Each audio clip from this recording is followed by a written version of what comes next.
السلام عليكم ورحمة الله وبركاته فلوغا وفلوغي مالنتا جمعها سو محل دهاي جيم كيغا واي ميشان waxaan ku dhahay excess oo waxa ka socda ku dhahay waali islaantan ma aaminaysan 60 sano jirta 60 sano oo dharka cad wadato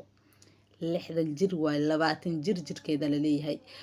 marka dadkan arka subaxi waxaan ku dhahay maseerka adduunka ay qabanaayo haddana wax kasta waqti u baahan yihiin soo maxal dhahay jirkan quruxda badan iskama imaanine waqtiya la geliyay dadkan yaryaraanta u dhasheen oo sida Soomaalida ma ahan gabadh ka dambayso buuran waa hindi soo boqol jeer ay hadda islaantan ay ka yar tahay laakiin hilibka ma aragti suu qofka bini aadanka hilibka suu u galaayo wallahi hilib wax fiican ma ahan waxa laga yaabaa naagta 2 sano 3 sano ugu dambeeyay ama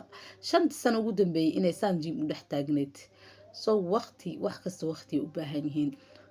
waxa waaye yoom muleela habeen maalin wax isku bedelayo ma jiraan meeshaan jiimka markaa ka imaaday waxa waaye qadada boobsiinaya shalay maalinta jimcaha waxa waaye waqtiga waa iska orad soo marka howlahan way iska badan yihiin marka soo dalaacaya xasuusta inaa wax duubo marka waa kana basashi iyo kaaroodka marka isku soo daray aniga kaarood maba ka tagabo bariiska waxa karootada macaan way ka dhigtaa maasha Allah aadna u qurxisaa iyo xawaaji iyo maraq maaji ku soo daray intii isku walaaqaya marka walaaqo soo marka gadaala biyaha uga daraya dadka badan marka maxal dhahay vlog waa kana kulli iska fiirsada waxa idin kaga sheekeynaya dad badan su'aalo isoo weydiiya Indonesia maxal dhahay ka waran leenka Talyaaniga maxal dhahay waxa rabna process Talyaani inaa u imaano horta maxal dhahay ma aqaan inaan ka soo hadlay in kala ma xasuusto laakiin dad oo si qaas isoo weydiiya waa uga jawaabay su'aashaas leenka Talyaaniga Indonesia waagi hore hal qof idif u imaan jiray yani hal iyo dhif halkaas idifkaasna waxay saaran jireen deganaasho yani sharci iqaamo waay kolba dad bas ay u yaqaanaan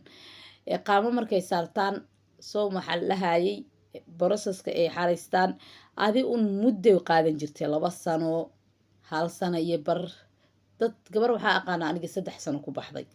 inkastoo 3 sano adiga hadda wax weyn ay idila tahay sida hadii loo fiirinayo ay 3 sano hadda waqtiga xilliga hadda aad jiro 3 sano maxal dhahay wax weyn ma ahan oo process la sugayo soo gabadhaas aniga aan processkeeda la socday awal ilaa iblow sharci deganaashay wadanka saaratay deganaashahaas maxal dhahay processkeeda ay ku soo dhameysatay wax kaar qaxooti shaqo iyo shuqul kuma lahayn laakiin hadda waxa maqlaaya waa la bedelay oo waxa laga dhigay kaarka qaxootiga ayaa safaaradda lagu tagaya oo processka lagu xareysanaya oo lagu baxaya horta ma sha Allah way fiican tahay hadii oo maxal dhahay sharciga iqaamo oo dadka lagu xireynin soo iqaamada maxal dhahay qarashkeedana uu badan yahay iyo dhibkeedana uu badan yahay laakiin hadda UN waxay keentay inay dadku ku adkayso warqadihii gabar hadda 4 bilood sugayay dhahaysa arka warqadii 4 bilood warqad oo waxa way salam seeker la dhaho processa ku xareysan lahaa 4 bilood sugayay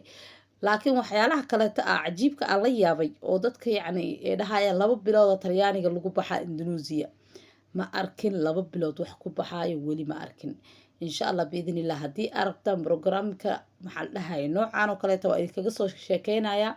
laakiin videoga isku daya ina share gareysaan waa kana aniga dabaalanaya qadada kadib waxal dhahay maalinta jimcaha hal maalin ilmaha dabaal leeyihiin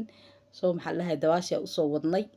maajid maashaan wiilkayga maajid waaye waa la tababaraya sida maxal dhahay loo dabaasha la baraya marka waa kana ninkan tababaro waaye